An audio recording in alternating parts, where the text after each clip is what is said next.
The Couple on Fire podcast. On tonight's episode, you're going to hear about our story, which is kind of weird. When's that coming up? Right now.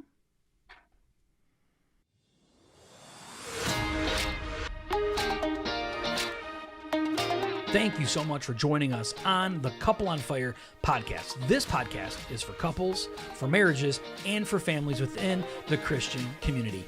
We exist to help break the stigma that happens within the Christian community. We're talking about divorce, we're talking about addiction, and we're talking about so much more. We believe that all this is possible in this life strictly based on the power of Jesus Christ and his ability to restore us fully. Let's dive in. What is up? What is up? What is up? Welcome to today's show. I'm here with the always beautiful and highly intelligent Miss Christy. How are you, babe? Good. Good. I'm your other host, Josh. I'm the dumb one. I just show up, push buttons. Don't say that about yourself. That's what I do. That's what I do. That's what I'm here to do. Just make her look good. That's what I do the best. So, kind of funny, right? So, we met up with some new friends. And with these new friends, their name is Eloy and Stephanie Martinez. We met up with them a couple weeks ago.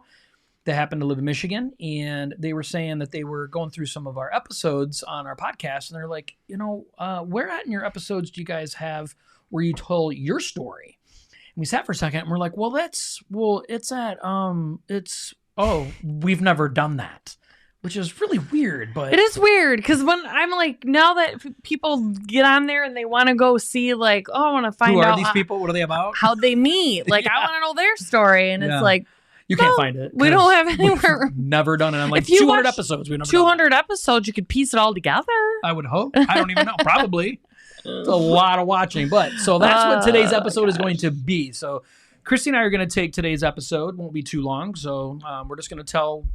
some backstory, right? How we met, why'd we want to get into marriage coaching and starting a podcast, and why do we care about marriages and these things? And that's pretty darn important. I guess this is something we should have shared a long time ago. So, it's interesting how we met too.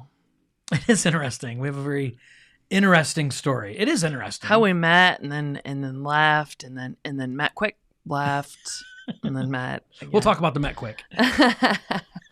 There's a funny met quick. So why don't you kick us off? Why don't you start the beginning of the story? Just tell everybody. Yay, I've wanted to hear this. Yay, okay. Well, thank you for saying that. I'm actually going to put that on the screen. Thank you for saying that. Thank you, Renee. Yeah, that's so funny. That. We appreciate that. Yeah. Yeah, we're kind of surprised. We didn't even think, Yeah, so here it is, right? Here's the story. It's crazy. Unedited. Crazy. Stephanie called us out. Good job, Stephanie. She did call us out. She did.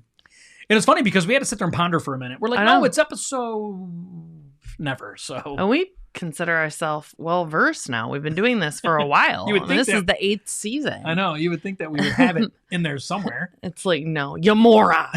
Right? You don't get it. We're a bunch of donkeys. So thank you, Eloy and Stephanie, for saying something, because we're like, we are doing this and we're going to do it soon. And so, yeah, this is it was probably 3 weeks ago, maybe at this point. I don't know, anyway. So funny. So tell everybody the beginning. So, yeah, I like doing this too because, his perception and my perception even about is the exact same. Or it's not. It is. So I was 18 and I met what came to be, which I found out later on, was one of Josh's friends. So old friend. Yeah, they're not friends anymore. I mean, this was a long time, 30 years ago. Wow. Almost. It's about 30. Well, it's not 30 for me. It's probably 28. Oh, yeah. 28. Yeah, that's true. About 28 for you. Yeah. I was 18 and I, started talking to this guy, and then, you start talking to somebody, they introduce you to their friends and so on and so forth. And Josh was one of his friends. And I was with him, this guy, on and off, I think, for 3 years, 18, 19, 20, 21. Yeah, for 3 years. And during that time, I really didn't like this dude. But the great part about it is that Josh has only had 3 serious relationships, I would say real serious relationships, his whole life. So he was with his most serious girlfriend when I met him. Yeah. And then they had been together forever. And then they had broke up. 4 years. Yeah, since I had known him, broke up. And then he started dating his now ex-wife, who obviously was a serious relationship. I mean, they got married. And then there's me. So I knew both girls. I knew the history of that. So, but yeah, I was with that guy on and off for 3 years, and it was one of Josh's friends. Yeah, so I didn't like you. We don't even need to talk about that. So yeah, so it was interesting. So at the time, I was in my early 20s. I would have been 22 at the time when Christy and I met. And first off, I looked at her and I'm like, my friend, like, how could a guy like my friend actually get a girl this amazingly awesome? Like, that's the truth. Absolutely gorgeous, right? She had a large chip on her shoulder, very aggressive, which I liked. Okay, I like all that. And she knows what she wants. So I thought they were a very poor match, right? And so I would always kind of pick on them about it. But I was not really with anybody at the time. I was kind of off and on and single and not single and all these things. And so, Kristen and I always had this crazy attraction to each other. We knew it. Even though she didn't like me, she had reasons to not like me at the time. But there was still like this, had a lot of tension in between us, if you know what I mean. And we had this attraction amongst us, but we were very respectful of each other as well. So we, I'm like, this is my friend, this is his girlfriend. We don't go there, right? I mean, he was not just a friend of mine. He was my best friend at the time. And we roomed together. We were shared a house together. We were living together. And of course, he was gone at work one day and Christy comes out of the shower and has just we don't need to talk about that stuff. Yeah, we are though. Does not have anything to do with us meeting. It kind of does. And so I'm like, okay, there is some tension between us, but we never acted on any of that type of things, right? We never did. We were very respectful of that. But as time goes on, I did end up dating another girl and then end up becoming serious. We ended up getting married. But in that meantime, you and Ed had broken up. This, your ex-boyfriend of yours, and you kind of had went your way and I had went a different way. Yeah. So we, his friend and I ended up breaking up, and over the next couple months I had met my now ex-husband. So he ended up getting married to his now ex-wife, which I had known her. Yep. You guys had started dating before him and I had broken up, so I knew who she was. You guys got married very quickly. So your total, your total of like getting to meet her all the way to your divorce total was like 5 years. 5 years total. Yep. And then I left. I met my now ex-husband, and him and I got married very quickly. I mean, within like a year, we met. Not even a year later, 11 months, I think we were married. And I was married for that time for 10 years. During that time, I had 2 kids. This is how we became a blended family. I had 2 kids. And we had separated, though, after the birth of my second son, before we got officially divorced. We had separated for like 6 months, around 2006, I would say.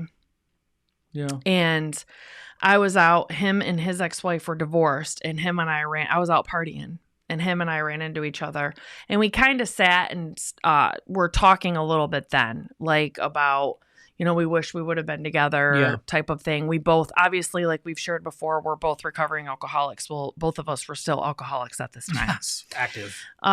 So we, did things that you shouldn't do if you're a Christian. Okay, and you're not married. Right. Okay, we're not promoting that. We weren't living our lives that way. And then I ended up deciding to go back and give my marriage, because we were just separated, a second chance. So then I went back to my ex-husband, and then him and I ended up getting divorced, like filing for the divorce in 2010. It was final in 2011. All right. So pause. Yeah, pause. Pause. Okay. So that was, you guys were together for a total of 10 years. Or together for 11, but married for 10. Yeah. Right? So my ex-wife and I got together. Well, my ex-wife at the time had a little girl that was 2 years old. Her name was Jordan. And her dad really didn't come around. She didn't have a relationship with her dad. So I kind of took on this quote-unquote parenting dad role, even though I wasn't prepared to do that. And then when I was 26 years old, so after being together we were married at the time. I think we were married for about a year. I never thought I could have kids. So when I was 15 years old, I was in a hunting accident and I got shot with a 30-06. It was a severe accident. He got shot close to his no-no place. Right. It was a no-no, almost was a no-go. So I found, they told me I would, because of the damage and stuff, I probably could never have children. So I just never thought I could. And then I decided he still has it. Still has what? It's not gone. The kid? No. Oh, so I decided to go and get checked to make sure that I could have children, and I could. And so my then wife really wanted to have a child, and I only wanted to have a child if I could have a boy. That's how I felt about it at the time, because I only had sisters growing up, and my dad worked all the time, so it was just me. It's only a boy. And God blessed me with a son, but I also blessed me with a little girl that wasn't mine.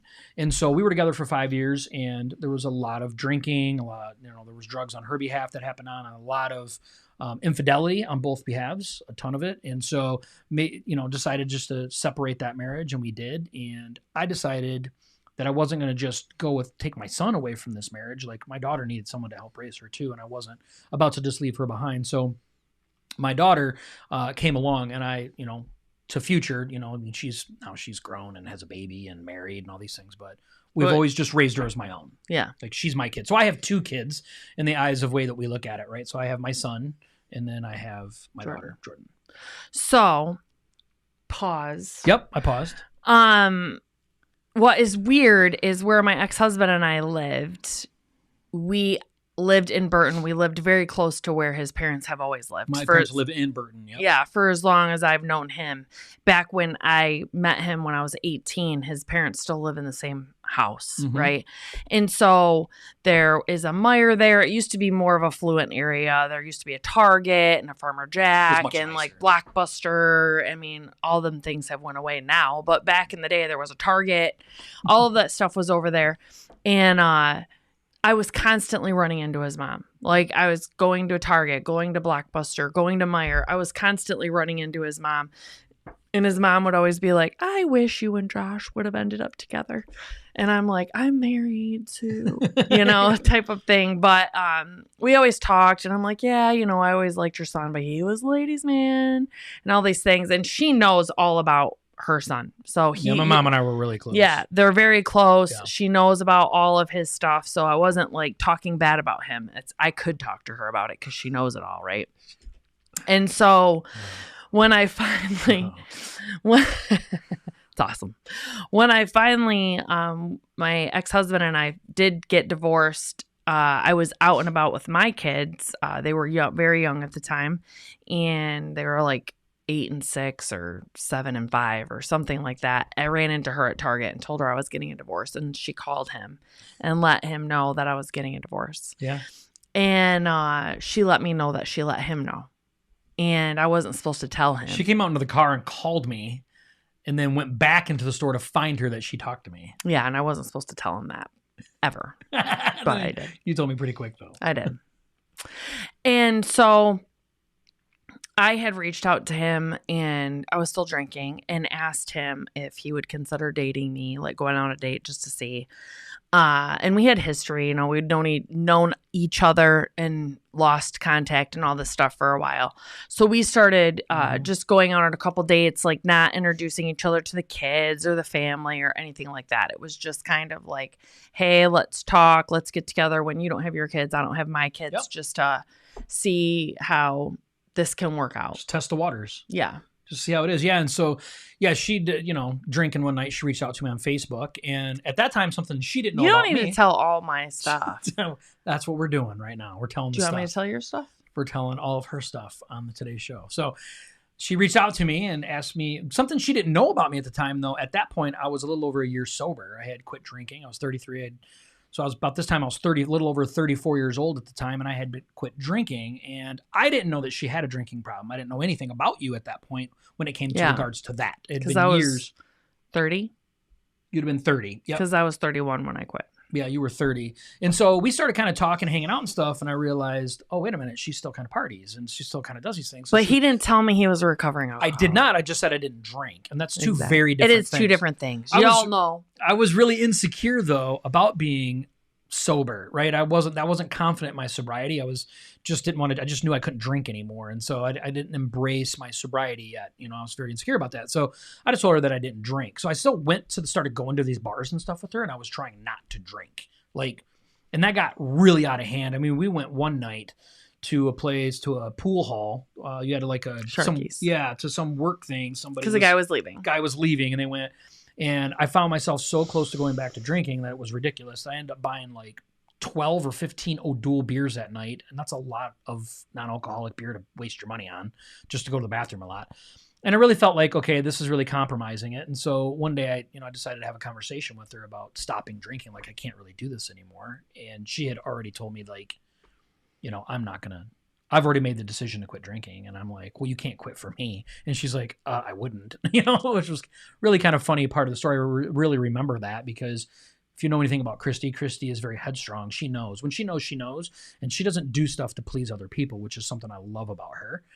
And she really made a commitment, and I didn't know if I could trust in that commitment, but I was in a place then where I'm like, okay, if this is what you're telling me you're going to do, I really care about her. I really feel like this is the person God wants me to be with. And if that's the case, then this is going to work out one way or the other. And, what's the thing that we always say? That I led you to church and you led me to sobriety. Yeah. And I think that's so true. Yeah, because when I decided to quit drinking, I was like, I'm not going to quit going to church type of thing. But what I find is so hilarious, it's not hilarious, but I find like when God is moving in your life, God will continue to move for years. And him and I have talked about how, like when I didn't know this, he's told me this, when him and I first started talking officially, like, I was getting a divorce and all this stuff. When we started talking, he was like, I really felt like for the first time in my life, like you were I didn't want to change you. I didn't, even if you were drinking, like I just wanted to be with you. I felt like you were the person that I was meant to be with. And it was the same thing for the first time for me.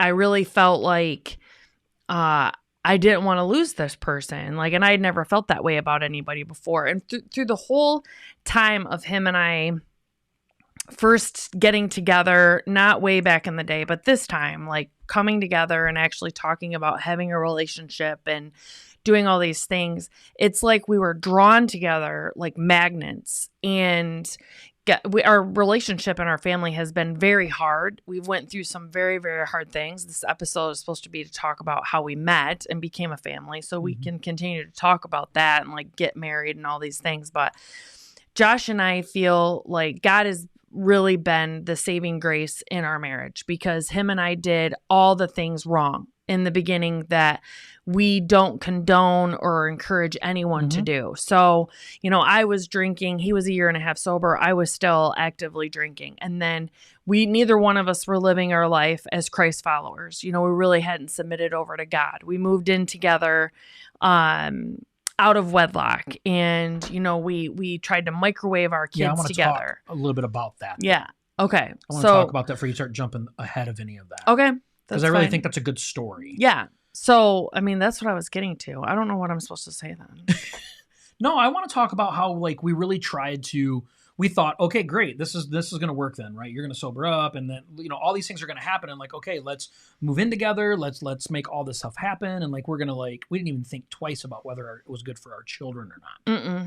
We didn't even think about that. So we have a lot of regrets about that. Yeah, we didn't. We were like, if it's good for us, it's got to be good for them, right? And I think that's one of the biggest mistakes in blended families is we do that, and we think our kids are resilient. They're fine. This is a good situation for us, so it's going to be a good situation for them. And we think we know it all. Like my dad was married 5 times, and my mom was remarried. I had a stepdad growing up. They're divorced now. She's on her 3rd marriage. But I really was like, kids are resilient, and I turned out fine. I mean, look at me. Right, awesome. right. And it's going to be good. And, I did sit down. Thank God I journaled. So I sat down and journaled some of my things that I did. So I went back in time and read like, I sat down with the kids tonight and talked to them about moving in with Josh and things like that. So I do know that the conversations happened, but the kids were so young. Like mine were 8 and 6 when I moved in with him. Graydon was just about to turn 7. We had his 7th birthday right after we moved in together. Yeah. His birthday's in January. Yep. And we tried to microwave our family. We did. And it was a lot of hostility at first with the kids. Honestly. Well, with one kid. All of them, really. I mean, Jordan was like, she was used to being the only female of the house. She didn't take very kindly me moving in because she was used to being kind of like a motherly figure. Jordan's always been grown for her age, She had to be. Yeah. And so she wasn't used to another motherly figure. She was started taking a lot of flack from her mom and her grandma.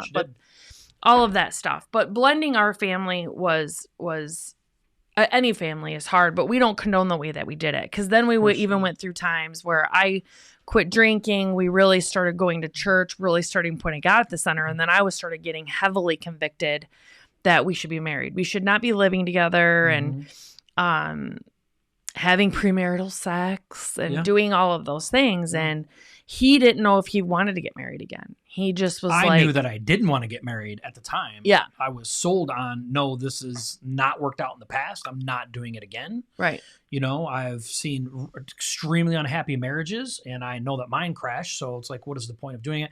And Christy grew up in church, right? And kind of fell away from the church as she got older.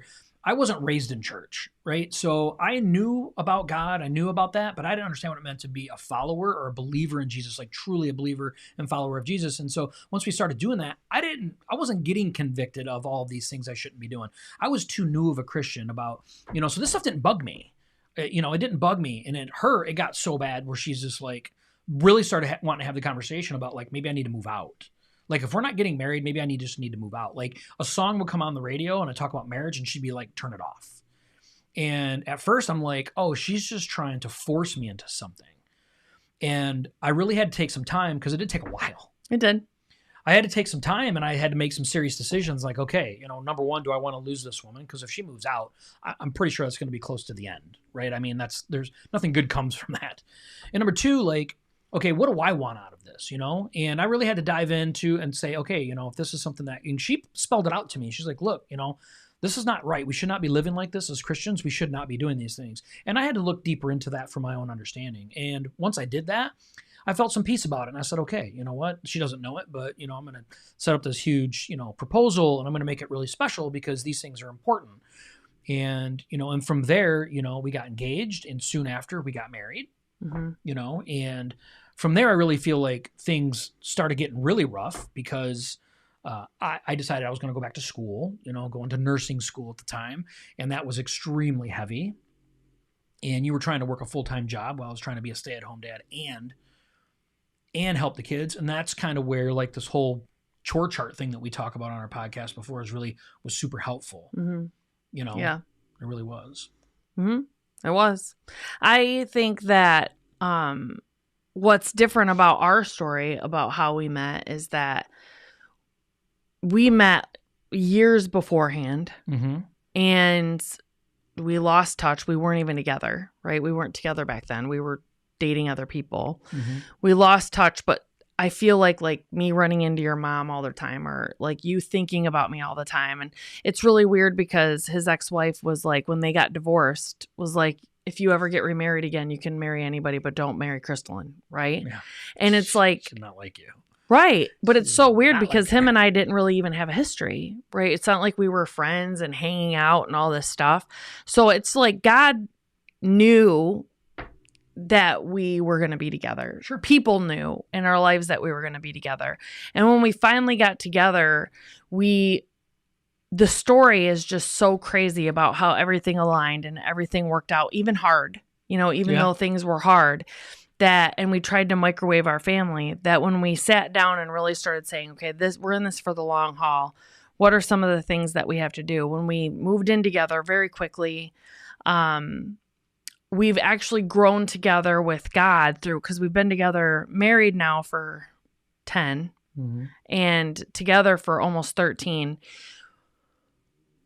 We really have to put God in the center of all these things that we've done. So people want to hear about the story that we met. Well, we met actually like years and years and years ago, but I always joke around that I was like a groupie. Like I'm Josh's groupie, right? He was always a guy that I like pined over and thought about and like he was this unattainable, like famous person, type of thing. So when him and I first started going on dates together, I couldn't even look him in the eye. Like he'd be sitting across from me in the booth and I'd just be like looking down and then I'd look up and be like, like my face would get like all red and stuff because he just gave me like the butterflies in my stomach and all of these things. And I just feel like so many things were stacked against us from the beginning, stacked against our relationship. I feel like Satan was really fighting against us. Our exes were fighting against us, but I also feel like we made a lot of wrong decisions too and set us up for hard times that we had to work through together. And we've been through so much in the 13 years since then. I mean, health issues and financial issues and automobile accidents. And I don't know why I said automobile, car accidents, just things like that. And our story of getting together, I mean, I don't even know how much more detail we would want to get into about as far as how we met and then how we ended up getting married. I mean, I don't, because you did an awesome proposal. He did an awesome proposal, and I would encourage any couple on here, if you haven't proposed, if you guys are thinking about a proposal, Josh, this is for the ladies because I know that you'll appreciate this. So Josh, it was a Tuesday. Okay. And Josh was very concerned about what time I was going to be home from work. And to me, that wasn't anything new because he really wanted to make sure he timed when I walked in the door to the time dinner was ready. And to me, that wasn't anything unusual because he had told me he invited his parents over for dinner.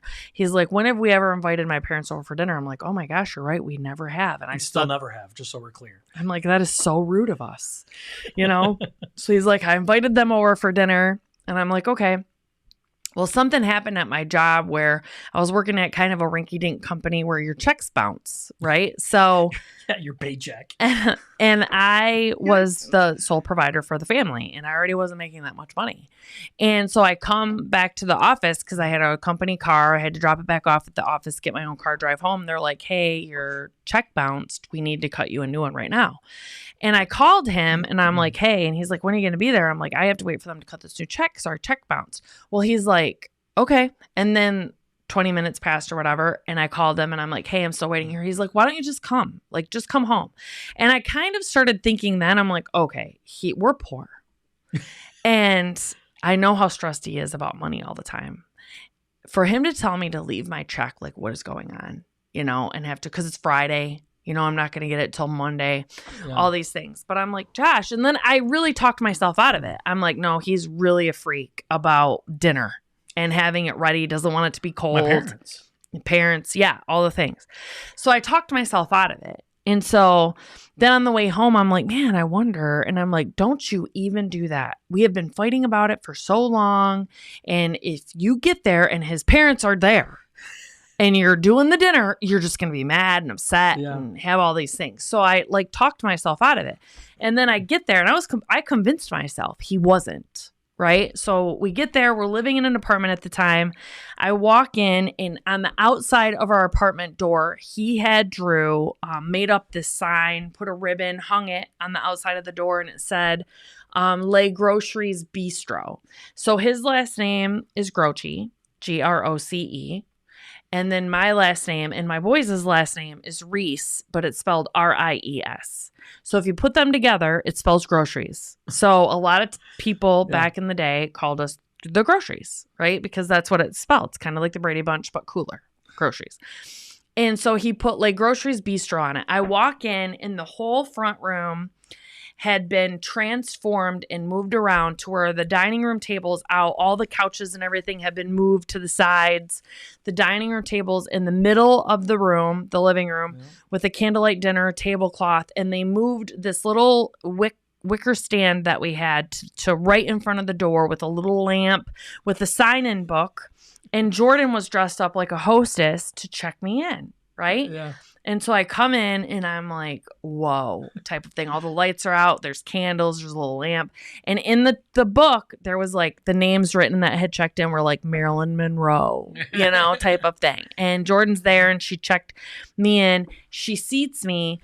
And then the boys start coming out. Mind you, the boys are little. I mean, they're like 11, 10, and 8 or, things like that. Yeah. And he had taken white T-shirts and painted on the white T-shirts bow ties with like tuxedo T-shirt. Yeah. And then he cut up little white shirts and sewed white cufflinks on their wrists with little black buttons in them. And I'd have to.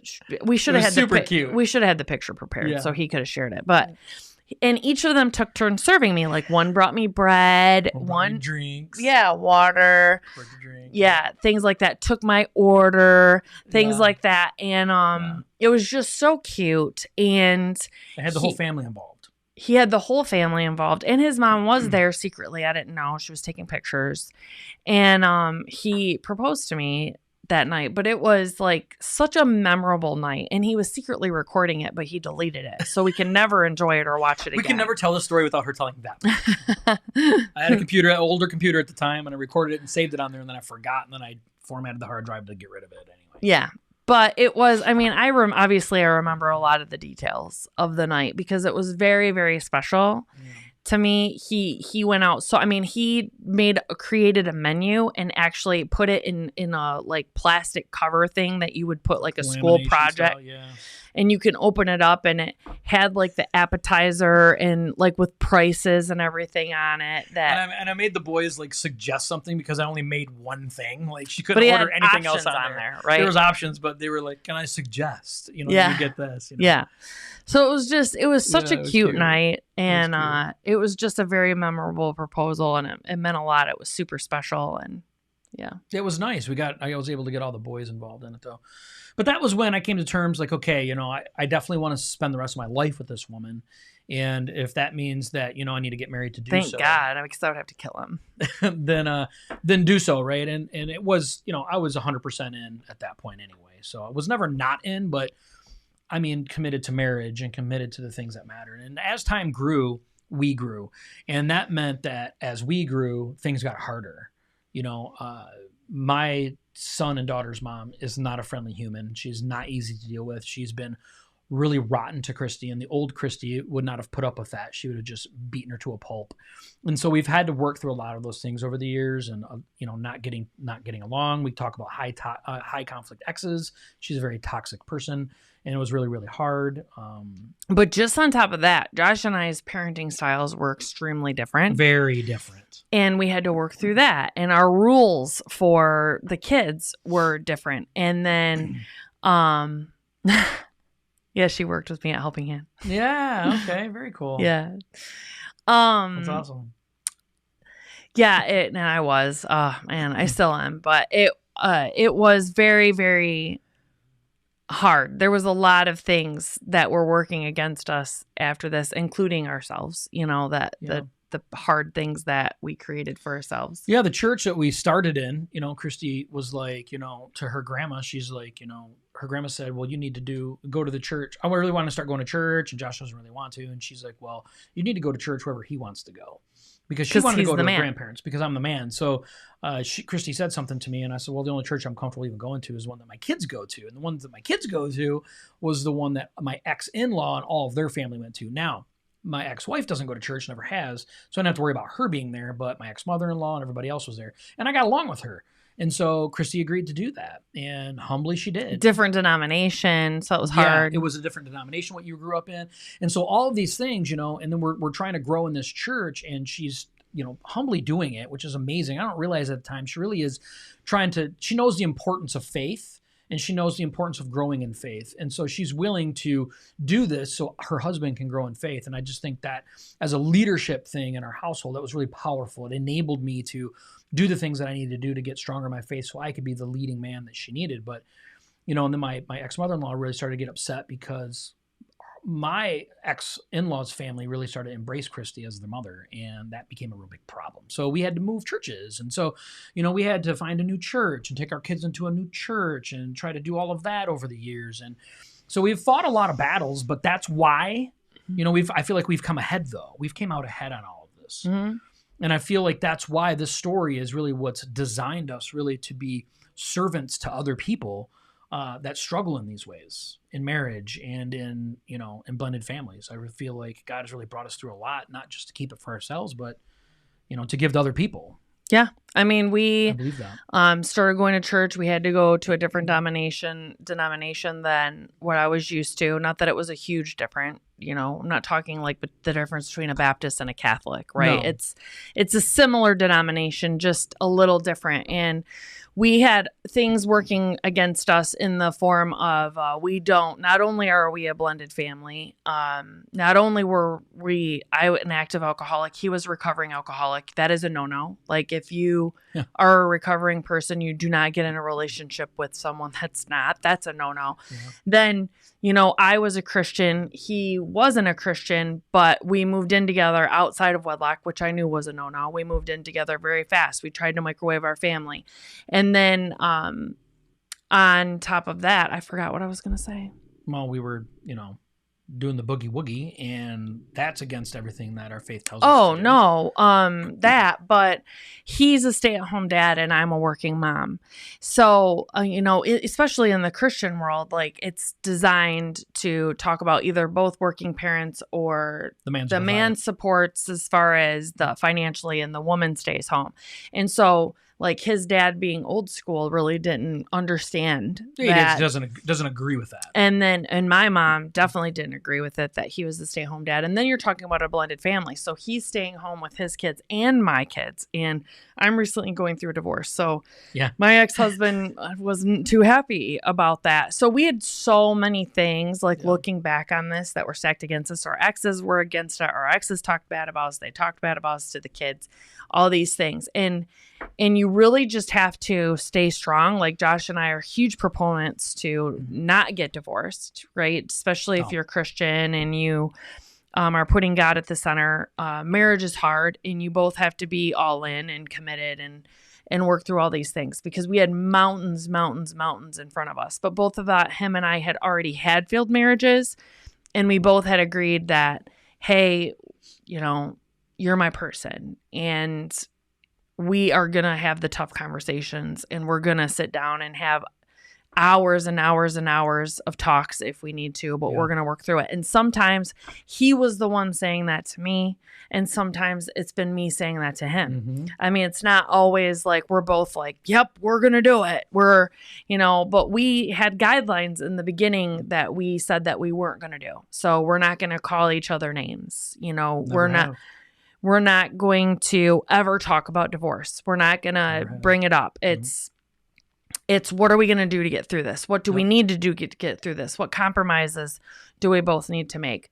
Things like that. Yeah. So it's been been a long journey. I mean, 18, I'm going to be 45 very soon. So 18 was a long time ago, and thinking back on meeting you at that time, it's crazy. Yeah, I know. I know it was that long ago.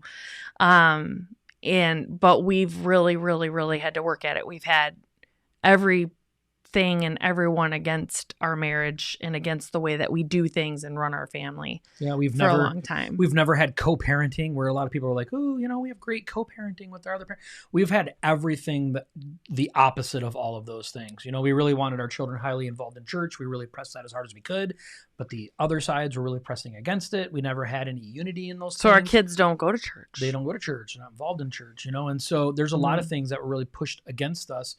But I have to say, first marriages, divorce rates around the 50% mark. Second marriages, the chances are about 75% of fail rates, So we talked early on and said, look, like Christy said, there is no decision whether this is or is not going to work. It's going to work.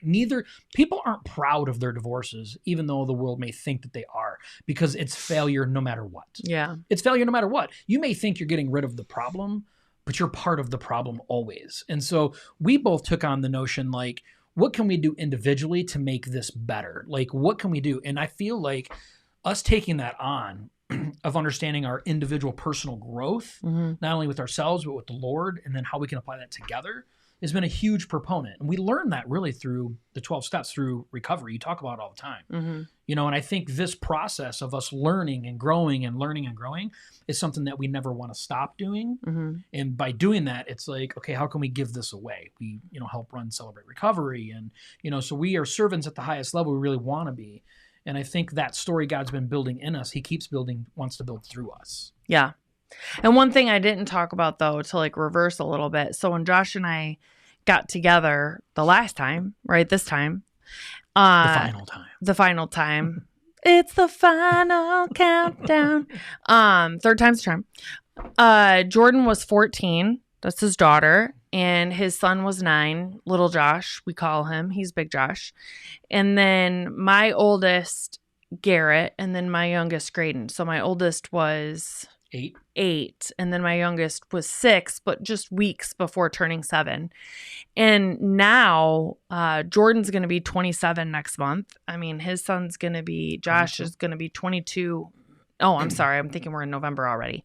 Jordan's going to be 27 in December. Yeah. Little Josh is going to be 22 in November. And then Garrett is going to be 22 next April. And then Graydon's actually going to be 20 in January. Yeah. So it's our kids have went through a lot. We've blended a lot. We went through a lot of things. Jordan is, but what we can tell you now is our kids are extremely close.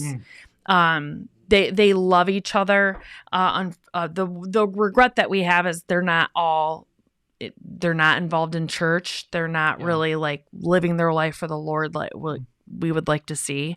But Josh and I do know there's redemption stories because him and I didn't in our 20s either. Yeah, you know. True. So we're believing that God will bring them back. But the silver lining of this is our kids are extremely close. They love one another. They talk to one another. They were there for one another. So it's a huge success story about that. The kids' togetherness has been one of the greatest stories of our blending. It really is. And it's not anything we even did, I feel. Like, it's the weirdest thing. We moved into the house that we're currently in. There was a finished basement, and we just put the 2 older boys downstairs. And then Graydon, which is Christy's youngest, the youngest boy of all, and then Jordan were upstairs. But I feel like those 2 boys didn't want to share a room down there, but they didn't have a choice. Like, we had a 3-bedroom house. The 3 bedrooms were occupied. There's a finished basement. Figure it out. And in doing that over the years, and we didn't even know what was happening, didn't even know what was happening, the 2 boys started becoming really close. And then one day they were just like called each other best friends, and we about fell out of our chairs. We didn't even know that. We didn't even realize it was happening.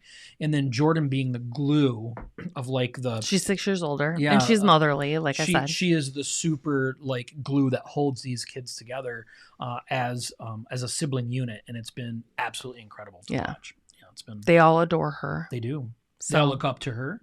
They all want to talk to her. They all want to share their problems with her. And as much as we would want that to be us at all the times, we're just glad that there's somebody within the unit. It's weird because we've asked that question. I'm like, why? Like, why isn't it us? And they're like, they don't want to disappoint us. You know? I don't feel like we've set the standard that high, but we set standards on ourselves, and that's probably poured over into our children. Which is not always a good thing. Apparently. So that's a little bit of our story, you know, and I hope that covers everything. I don't know. I don't think it does, but it's the most we could do. It's been like 40 minutes. Oh. Like we could spend another probably hour and 40 filling in all the gaps and stuff. But if you have questions, if you feel like there's gaps in the story, if you'd like to know more about the baggage that I brought into the relationship, or the baggage, or about Josh's shot story, he got shot. You know, he mentioned that. If you're like, whoa, what? Like, if you want to hear more about that, anything, just let us know. Yeah, and how we were able to navigate some of the kids' stuff, you know, the kids' stuff. And get involved in church and really put God at the center. Yeah, there's a lot. There's a whole lot. I'm actually on staff at the church that we attend now. I've been on staff for almost 7 years now. And so there's a lot of things that's happened in the meantime. There's a lot of meat. There is, and there's just not enough time to cover everything. But God has been good. The key things, I think, for me personally, is that I just stayed faithful of what God has really wanted out of me and what He's expected of me as a husband and as a father and as a servant of Him. You know, that's something I've really kept forth. And I've understood that I can't control the outcomes of everything. And there is things that I have to just let God take care of. And I have the best wife. And I'm really sorry that there is nobody else that can have a wife as good as her, but I do have her because she understands. She knows what it means to be valued, and when she understands what it means to be valued, she wants to give me all of her value, and I appreciate that more than you know. That's so sweet. Yeah, beat that. I can't beat that. No. So my takeaways of our story and everything is putting God at the center of it, and what I'm learning right now is to, I have a lot of regret for the things that we did when we first got together, about myself, you know, about how we tried to microwave the kids. And Josh, what we didn't talk about is, you know, we mentioned different parenting styles, but Josh and his kids were extremely close when it came to talking to one another. Like his kids were, because he had a different parenting style than mine, they were more like roommates in the house, but they all respected each other and they all sat down and had like an equal voice. And my kids and I were very close. We did everything together, but I feel like my kids kind of didn't understand everything that was going on. Graydon has said that to us recently about like, even when we were getting married, he's like, I don't really understand what was going on. And Garrett had a lot of shifting to do and learning for himself based on his role in the house, oldest boy, not oldest boy, all these things. And I don't feel like I was attentive to that enough. So what I'm learning now is what's done is done and giving it to God and to not live in the regret.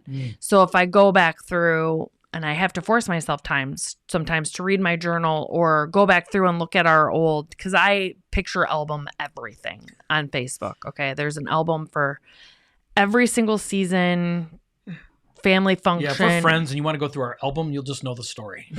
Like there's a picture everything. for everything. So I go back through and I remind, like, we did a lot of fun stuff with our kids, and we tried very, very hard, having devotional nights and family fun nights. And I have to remind myself of all the good that we did, because I'll just sit and be like, okay, I should have done this. I should have done this. And looking back, because our kids aren't really involved in church and things like that, I will beat myself up. And I'm learning how not to do that, because ultimately we did good, and I think so. Our kids are good. And, I give us a B. Yeah, B+. Ooh, man, I thought you'd be harder on us. Yes, I got a plus. There's always a plus. So, Carrie says, I can relate a lot to the high conflict ex and how they badmouth you to the kids. I can relate a lot to what you are saying. My ex did, and his ex did. Both of them did. Rob says, amazing story, guys. Thank you, Rob and Carrie. We're actually looking forward to seeing you guys at our event, which we're going to talk about in a minute. Renee says, thank you. This is an awesome story. Thank you, Renee. That's super kind of you. Your story, God's glory. That's right. We actually have shirts for our church that says that. Yeah. We do. Yeah, I love those. And it is. It's God's glory. And that's what we want to live out our life doing. Just, we feel like many people are quiet about the things. I mean, it's easy to sit on the things that God does for our lives, but he doesn't want it to just stop at us. He wants it to go through us. And so. Well, and if you look back and they're like, I have no idea how Josh and I made it. Like if you were, and I'm sure a lot of you are like that, right? Like I look back on everything, like how we were set up to get together, the hurdles that we've had to face and still recently had to overcome and things like that. And there's like, it doesn't make sense. It's God. I feel like we thrive through it too, which is weird. It's God. God. Like there's no explanation. There's no like actual like worldly thing that you can say like for sure. Yeah, this is why. And like, no, we can't make sense of it. So it's for sure God. It is. So with that being said, we have our Perfectly Blended event coming up November 4th, 2023. Whenever you're listening to this, if it's past that, then I'm really sorry. You missed it. You can't come this year. So we do want to let you know it's something that we have Jay and Laura Laffoon. If you don't know who they are, look them up. You just Google Jay and Laura Laffoon. Literally, they'll come up. You'll want to come just for them. Yeah, they're hilarious. They're fun. They do Celebrate Your Marriage on Mackinac Island. They do it twice a year. They call themselves edutainers, which I flippin' love it. And they are that, though. Because they're entertainers and educators. They educate through entertaining, and it's actually really awesome. Yeah, I love it. They're great people. We're really good friends with them. We're actually going to go see them this Friday at their home. But they're amazing people. But the goal of coming this year, really honestly, is really to get other couples connected with each other. There's not enough of this. As believers in Christ and knowing that we have blended families or marital issues, we're not hand raisers by nature. So come, be part of it. We have a lot going on during this event. We're going to feed you. We're going to give you snacks. We're going to treat you right like we are. But we have breakout groups. We have an interactive session that we're going to do. And it's going to be fun. We have music. We have lots of great stuff. So we're really encouraging you to do that. What did Carrie say? I've heard it called parallel parenting and not co-parenting with the high conflicts. I have never even heard of that, Carrie. Thank you for sharing that. So it's called parallel parenting, not co-parenting. I mean, that makes sense. That's a great way to put it with high conflict situations. Yeah. So if you want to, we'll put it down in the comments here when we're done. You can just go to joshandchristy.com/PBOD. It's Perfectly Blended One Day, so PBOD, and you can get signed up. Grab your tickets. Peabod, but it's not that. It's just Peabod. So joshandchristy.com/Peabod. All right. Anything else? Mm-hmm. All right. Thank you guys so much. We'll see you next Tuesday live. Same place, same spot, same time, 7 p.m. Eastern. Bye.